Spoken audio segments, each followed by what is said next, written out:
Welcome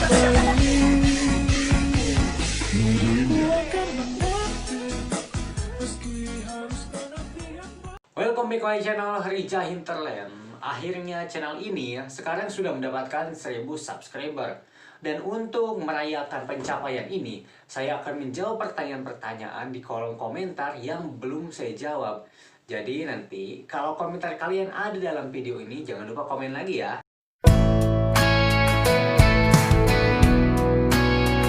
Welcome back my channel. Di channel ini saya akan membahas tentang teknologi, tutorial, membahas tentang dunia pendidikan. Jadi sekarang kita akan mulai. Dan yang terakhir, memotivasi. Masuk ke dalam komentar pertama. Yang pertama adalah dari Lita Lita. Editnya pakai HP atau komputer, pakai aplikasi apa? Dimulai dari rekaman sampai editing video, saya masih menggunakan handphone, belum komputer ya. Dan untuk aplikasinya, saya masih menggunakan KineMaster. Untuk thumbnail, saya menggunakan Pixelab. Ada dari Serba Q&A. Q&A kapan bang? Ya sekarang saya Q&A. Lanjut, Cakra 444. Rij, bagi tips waktu buat video supaya nggak kagok dong. Oke, sebenarnya saya sudah membuatkan videonya yang ini ya. Tapi ini secara garis besarnya saja, saat kita membuat video, harus kita hafalkan dulu atau kita harus menguasai materi yang akan dibawakan. Jadi jangan sampai kita buat video sambil baca gitu ya. Dan yang paling penting bagi saya adalah percaya diri yang tinggi. Karena begini, banyak orang yang tidak percaya diri saat membuat video. Entah itu dari gaya bicaranya, atau entah dari pakaiannya, dari tempatnya, banyak lah. Jadi kita harus sendiri yang harus percaya diri bahwa kita itu sudah bagus. Misalnya ngomong kita udah bagus, penampilan kita udah bagus, tempat udah bagus. Kalau kita sudah percaya, maka orang lain juga akan menganggap kita itu bagus. Kalau kita sendiri tidak percaya diri, ya bagaimana orang akan menilai kita baik ya. Jadi tips dari saya adalah kita harus percaya diri dulu. Lanjut komentar selanjutnya. Ini nggak tahu mereka itu kerjasama atau apa mungkin ya. Soalnya ada komentar, 2 komentar yang isinya tuh sama. Dari channel Besa Official dan MAD ya. Apa perbedaan sekolah di SMA dan SMK? Ya, jadi saya belum bisa jawab. Karena gini, sekarang saya baru masuk SMK, itu pun masih sekolah online. Dan saya belum merasakan bagaimana rasanya sekolah di SMA. Jadi kalau saya belum merasakan keduanya, saya tidak bisa membandingkan. Jadi untuk pertanyaan ini mungkin nanti saya akan jawab ya. Lanjut, Box Angkasa. Kak, kesel gak sih sekolah online? Meskipun enak gue pakai WiFi, bisa sekolah sambil ngemil, tapi gak masuk pelajarannya kalau daring. Ya kalau saya sih enak-enak aja ya, masalahnya cuma dikit-dikit lah. Karena memang keadaannya yang menuntut kita seperti itu. Sekarang ada COVID, jadi kita harus sekolah di rumah. Kita harus mendigitalisasikan sekolah. Mau tidak mau, setiap tahun pasti ada perubahan.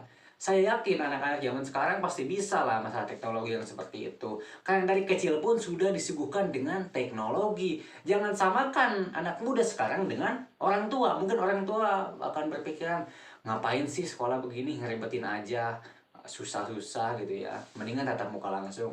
Ya kan kita bukan orang tua, kita harus bisa dong. Kita anak muda, harus bisa mempelajari, harus bisa beradaptasi dengan perubahan, harus dipelajari, jangan cuma mengeluh. Kalau kita hanya bisa mengeluh saja, bagaimana kita bisa mendigitalisasikan sekolah?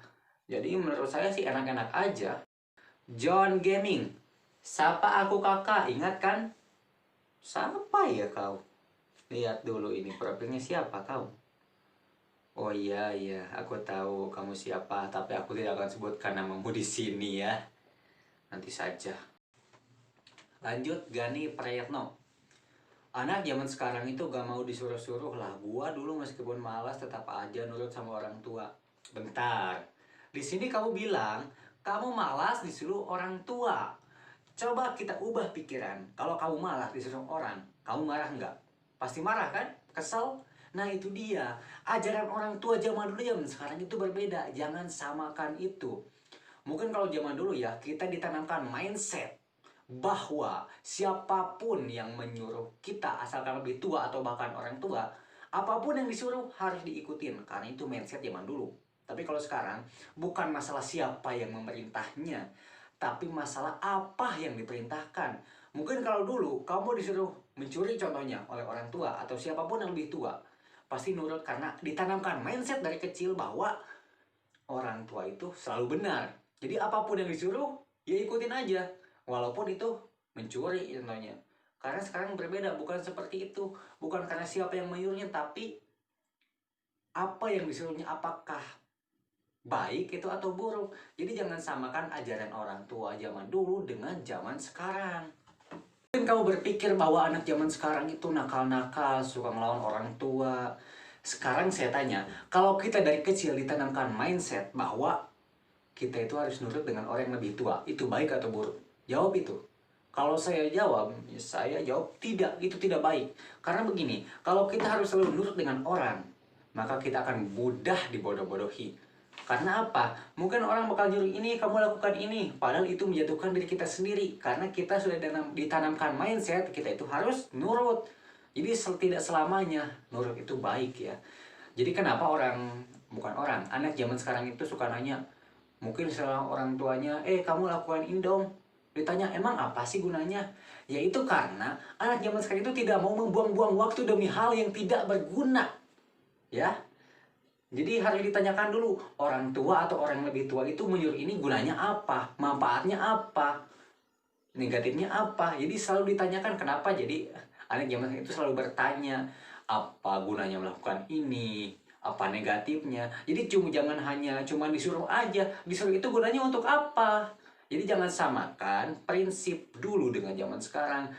Jadi kalau kamu bilang anak zaman sekarang itu tidak mau disuruh-suruh, saya tidak setuju dengan itu. Ya, saya tidak setuju. Karena saya dengan kamu itu berbeda cara didikannya, berbeda kebutuhannya, berbeda yang dipelajarinya. Jadi semuanya berbeda. Jangan bandingkan hal itu. Ya. Lanjut dari Abi JP. Bang bikin tutorial pakai sendal. Oke. Ya, ini adalah tutorial menggunakan sendal. Yang pertama yang harus dilakukan adalah ambil sendal, lalu siapkan dua kaki dan dipakai. Nah, sudah terpakai kan? Jalan deh. Nah, udah beres ya. Itu tutorial cara menggunakan sendal. Udah ya, itu tutorial cara menggunakan sendal. Kamu tuh jangan aneh-aneh kalau komentar suruh buat sendal. Kamu itu kayak buat sendal lagi suruh pakai sendal. Emang kamu tidak bisa? Hah? Tak bisa, ha? Oke, jadi sudah dulu ya. Itu adalah Q&A-nya. Jadi buat kalian yang belum tekan tombol subscribe-nya, tekan. Ya, udah, bye-bye.